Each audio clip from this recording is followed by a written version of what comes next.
Olá, sejam bem-vindos para mais um programa, O Livro dos Espíritos em Nossa Vida. E conforme nós anunciamos na semana passada, hoje nós vamos iniciar o estudo sobre a crueldade. Pode-se atribuir o sentimento de crueldade ao instinto de destruição? Vamos falar sobre isso daqui a pouquinho, logo depois da nossa vinheta. Até já. Começa agora o programa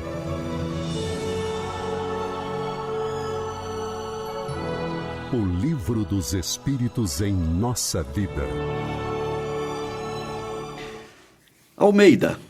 Alcir Almeida, seja bem-vindo, meu caro. Obrigado, Ricardo.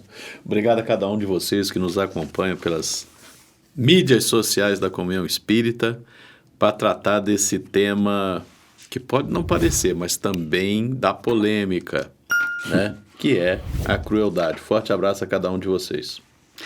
Lembrando, Almeida, para os nossos ouvintes, aqueles que chegaram agora, que nós estamos estudando uma das leis naturais, que é a lei de destruição, né?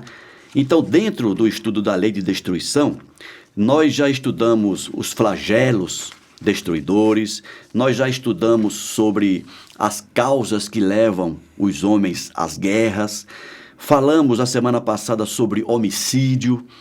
Então, se você não viu, se você está chegando agora, acessa lá o canal da Comunhão Espírita no YouTube e você vai ter lá todos esses programas disponíveis para você fazer os seus estudos em grupos, fazer o teu dever de casa individualmente, se você tem interesse pela doutrina espírita.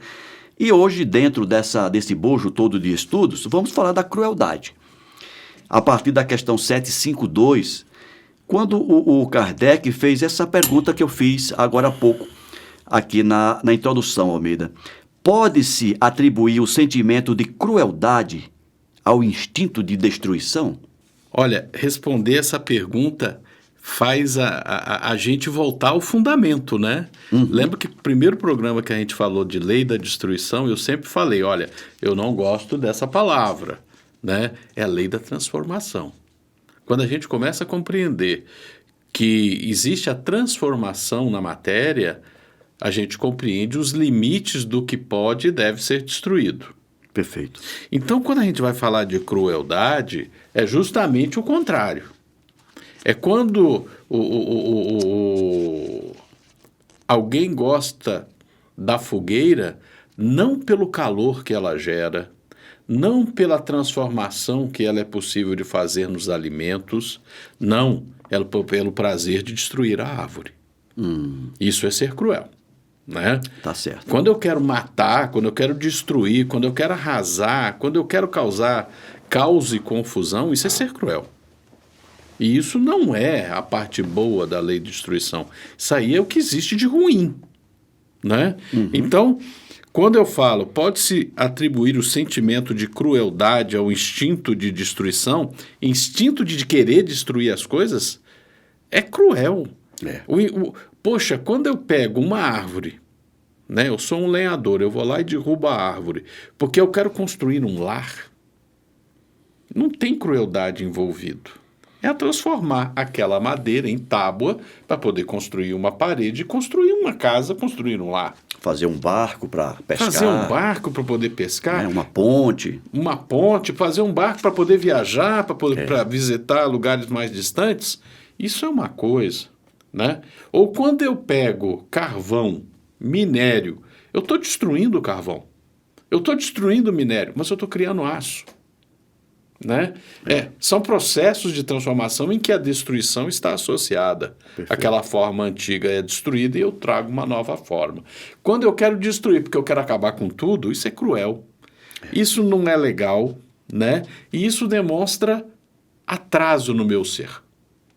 Né? Eu estou deixando mais a minha bestialidade, os meus mais baixos instintos se sobreporem ao ser eterno que eu sou e prejudicando a minha evolução, o meu progresso. É isso mesmo, Almeida. A resposta diz o seguinte: é o instinto de destruição no que tem de pior. Ou seja, você destruir por destruir. Porque se a destruição algumas vezes é necessária, nos casos que você citou, a crueldade não é jamais. Ela é sempre o resultado de uma natureza má. Acabou. Está explicado. Acabou. Está explicado, Almeida. Acabou.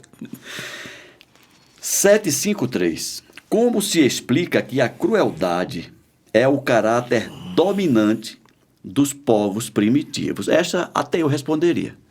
Mas Olha, até aí tem polêmica, viu? Porque você veja só, a pergunta não é o ser primitivo, é o povo primitivo. exatamente. Olha, se eu estou falando de povo primitivo,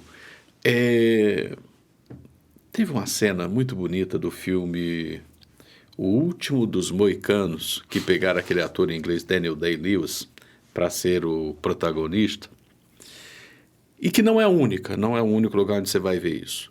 Mas, por exemplo, os nativos americanos, eles caçavam, mas eles tinham profundo respeito pela caça, né? E nesse filme, por exemplo, você vai ver eles caçando um cervo, né? Alguém acertou o cervo, abateu o cervo, aí eles vão em direção ao corpo do cervo. Olha só que interessante. E não tem nada a ver com espiritismo. Uhum.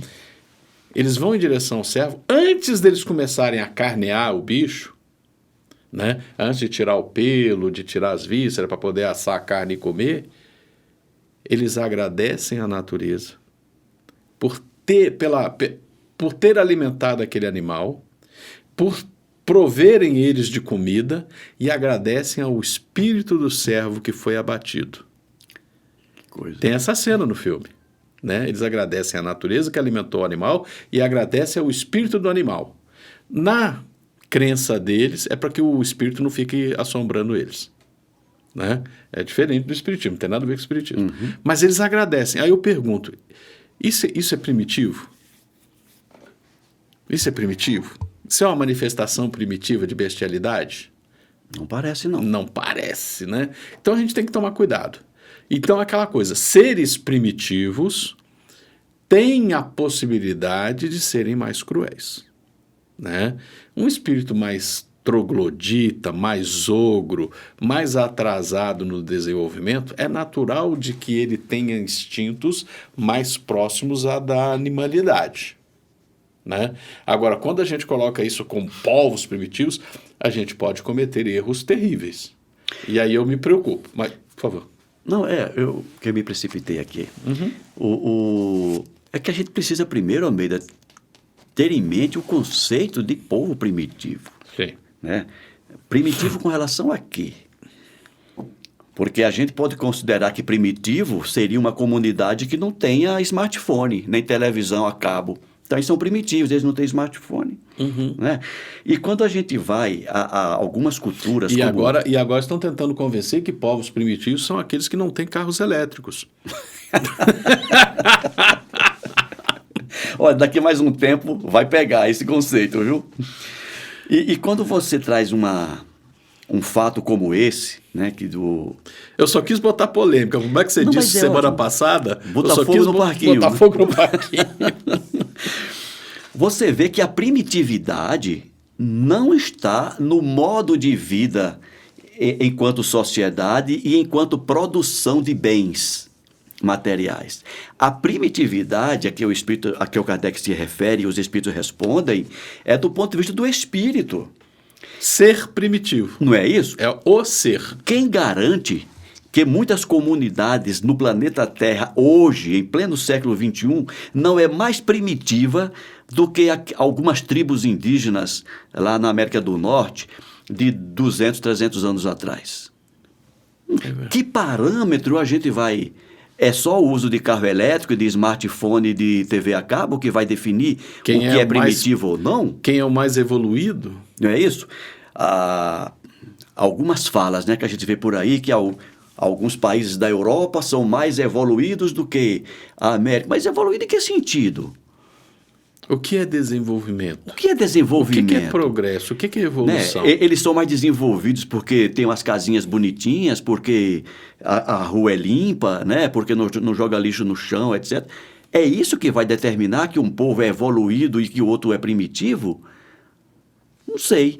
Então, Sabe uma coisa que eu estava ouvindo ainda esta semana? Durante a tua infância, a minha infância, a gente ouviu nos últimos 50 anos que botar fogo no mato é primitivo. Nós ouvimos isso, fomos educados assim. Pesquisas mais avançadas, né? Eu não sei se eu já falei nesse programa aquela história da primeira vez que eu vi o Bambi, que tinha a história do fogo na floresta e foi causado por causas naturais. Na savana, que nós temos o cerrado, por exemplo, no Nordeste, existem biomas, existem habitats, existem sistemas ecológicos em que o fogo é natural. Ou seja, você precisa botar fogo para despertar a planta, para despertar, é preciso que para o fogo transformar.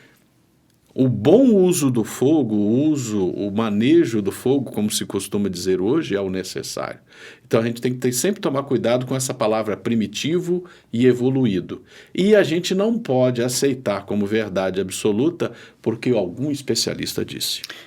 Vamos com calma. Enfim, tudo isso resumindo, para voltar aqui à pergunta, né?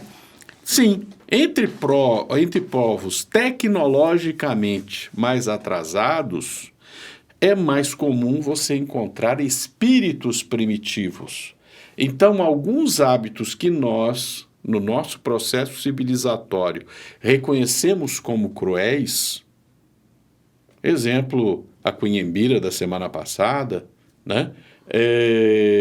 Nós reconhecemos hoje como crueldade, mas naquele momento não necessariamente seja para aquele ser. Exato.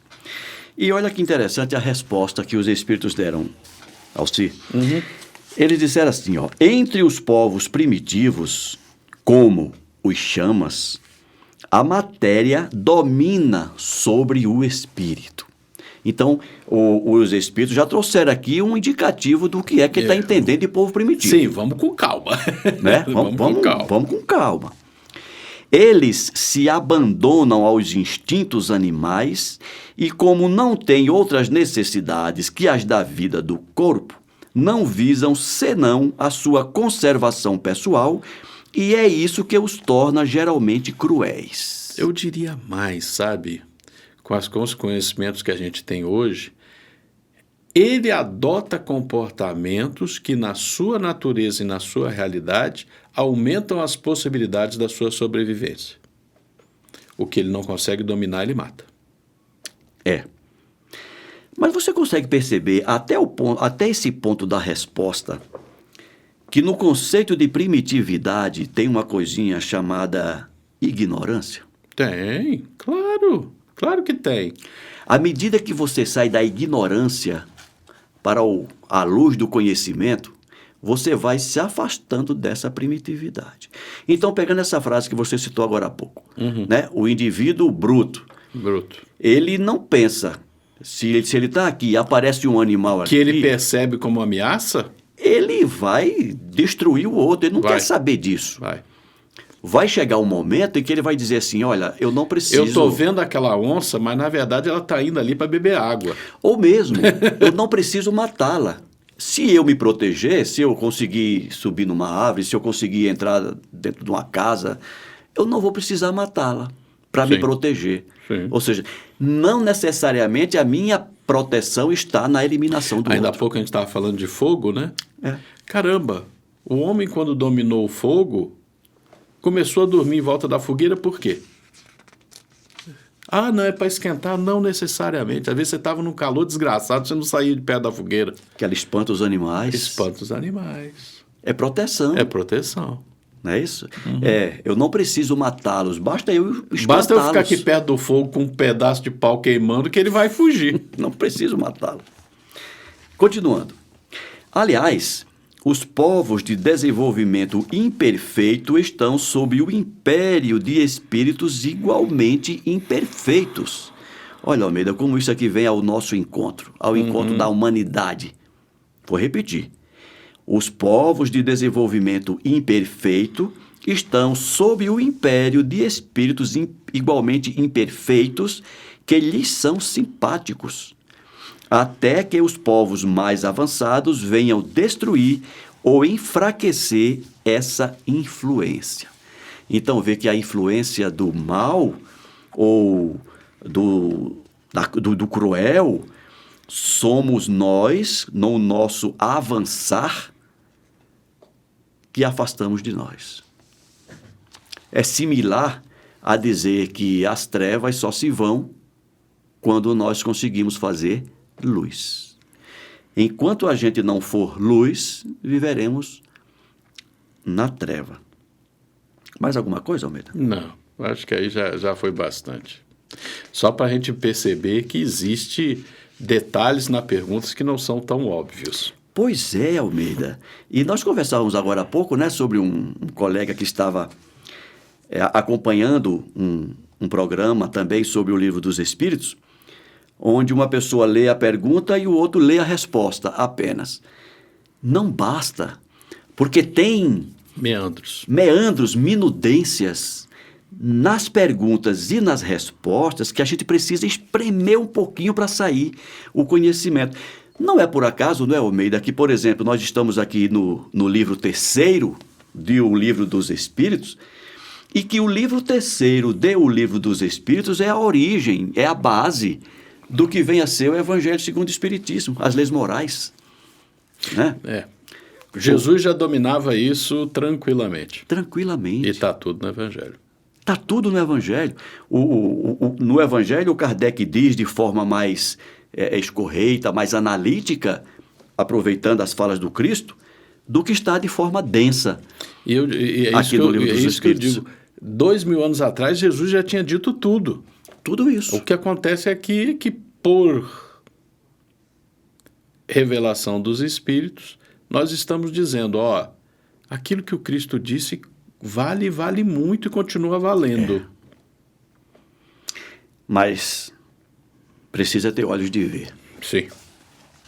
Questão 754.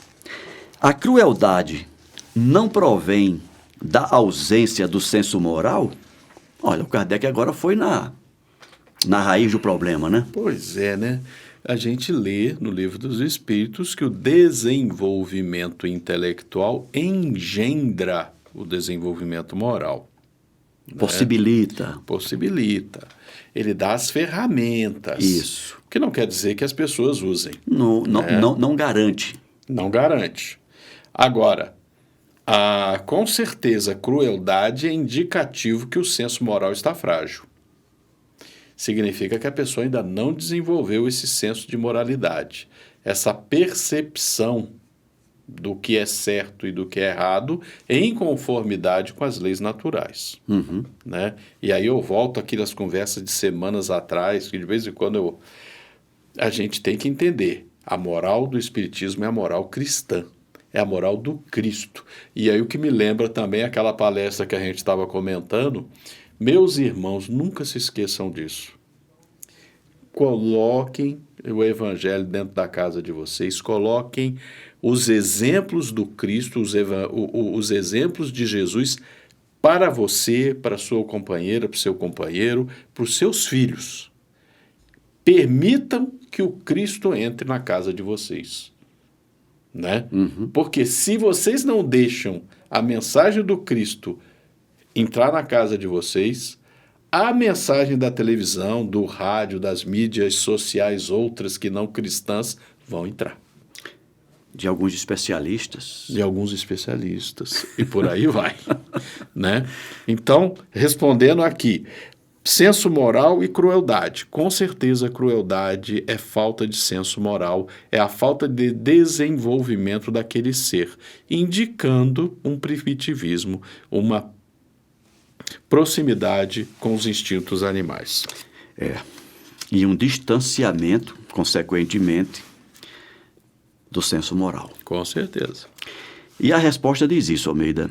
Diz que o senso moral não está desenvolvido, mas não que está ausente.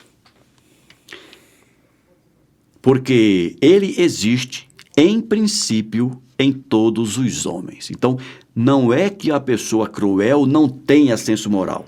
Ele tem, em princípio. Ele só não desenvolveu o senso moral. É esse senso moral que fará mais tarde seres bons e humanos. Ele existe, pois, no selvagem, mas está como o princípio do perfume, como o princípio do perfume está no germe da flor antes dela desabrochar. É aquela pergunta que se faz, né, Almeida? Onde está escrita a lei de Deus e os Espíritos disseram? Na consciência. Então, tudo já está em nós, mas a gente tem que desenvolver isso. E aí é onde entra a importância da reencarnação, porque é por intermédio da reencarnação que nós teremos a oportunidade de desenvolver esse senso moral. E como nós falamos a semana passada, sempre que você interrompe uma vida, em qualquer estágio dela, você está tirando daquele ser a oportunidade desse desenvolvimento. Com certeza. E aqui tem um comentário do Kardec sobre essa resposta, Almeida. Ele diz o seguinte: todas as faculdades existem no homem em estado rudimentar ou latente. Tudo está em nós. Elas se desenvolvem conforme as circunstâncias que lhes são mais ou menos favoráveis. O desenvolvimento excessivo de uma detém ou neutraliza o das outras. A superexcitação dos instintos materiais sufoca, por assim dizer, o senso moral, como o desenvolvimento do senso moral enfraquece pouco a pouco as faculdades puramente animais. Então a gente volta àquela questão, né? Tem dois lobos em mim. Um é bom e o outro é mau. Qual que vai vencer? Aquele que você alimentar mais. Com certeza. Então, sabendo disso, vamos ver se a gente consegue dar comida para o lobo certo. Dar comida para o lobo certo, né, Almeida? Alimentar mais isso que existe em nós, fazer surgir esses princípios que habitam em nós, vamos transformar isso em virtude. Com certeza. Transformar isso em virtude, né? Almeida, nós temos aqui ainda 2 perguntas sobre o tema crueldade, mas como o nosso tempo já está próximo do fim, eu acho melhor a gente deixar essas 2 questões para a próxima semana. Ficamos o que você na acha? Próxima semana, realmente, porque elas colocam coisas interessantes, né? Porque ainda há pouco a gente estava falando sobre sociedades primitivas, e nós estamos falando de seres primitivos. Exato. E daqui a pouco a gente vai falar de sociedades avançadas e de seres. A pergunta básica é: sociedades avançadas, todos os seres são avançados? Numa sociedade avançada, todas as ideias, todos os hábitos, né? Todos os saberes, todos os especialistas nos conduzem realmente a um avanço? Pois é, Almeida. Isso é uma questão muito interessante a gente discutir, porque tem muita gente entendendo que desenvolvimento tecnológico é sinônimo de evolução moral, de evolução espiritual. Vamos falar isso semana que vem, gente. Não vamos dar spoiler agora, não. Não, pois é, rapaz. Eu estou aqui, você falou isso, ó. Eu estou me segurando aqui, mas não adianta a gente começar agora e cortar. Isso. Vamos ficar por aqui, então? Ficamos.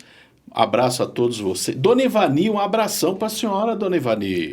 Ela sempre fala em você, hein? Um abração para a senhora. Ó, os olhos estão bem, recuperei, 2 anos já de operado, tudo tranquilo. Tá certo? A Ivani é uma amiga muito querida nossa. Diariamente, manhã e à noite, ela diz: estou orando por vocês. Ela chama a gente de professor, viu? Olha a responsabilidade que a gente tem. Eu sou professor de mim mesmo, né? Eu não quero ensinar nada para ninguém, não. Gente, um abração para o nosso amigo Josué Lubas, que lá em Pirassununga também está sempre acompanhando a gente. Um forte abraço para ele, que também faz palestras lá em Pira. Né? Nossa amiga Marina, que nós falamos há alguns programas atrás, que ela é uma colega nossa da Força Aérea. Ah, sim. É da aeronáutica também, ela está na ativa ainda. Isso. E ela utiliza, não sei se eu falei contigo, ela O utiliza... Evangelho no Lar, né? Ela utiliza o nosso programa para fazer o Evangelho no Lar. Como é que é o nome? Muito obrigado. Aquela cidade lá no Ceará, aquele grupo também que acompanha, eles têm um grupo de estudos e o preparativo eles usam o nosso programa. E tem o da Paraíba também. É Paraíba, eu tô aqui É o da ouvindo Paraíba, Cabrobó, né? mas não é Cabrobó. É o da Paraíba, que eu também não me Seridó? recordo agora. Jardim do Seridó? Não lembro, Não não sei. lembro. Gente, um abração para vocês. A gente pede desculpa pela memória não tá tão boa. Cabelo Como é que branco tá chegando pesa. aos 60, mas eu... Eu estou mais perto que você, Almeida. Almeida, até a semana que vem. Abraço, Ricardo. Abração a todos vocês. Gostaram? Deem o like. Não gostaram? Façam a sua crítica. O programa é para vocês. A gente quer evoluir, a gente quer progredir juntos com vocês. Forte abraço. Forte abraço, gente. Até a próxima semana. Tchau, tchau.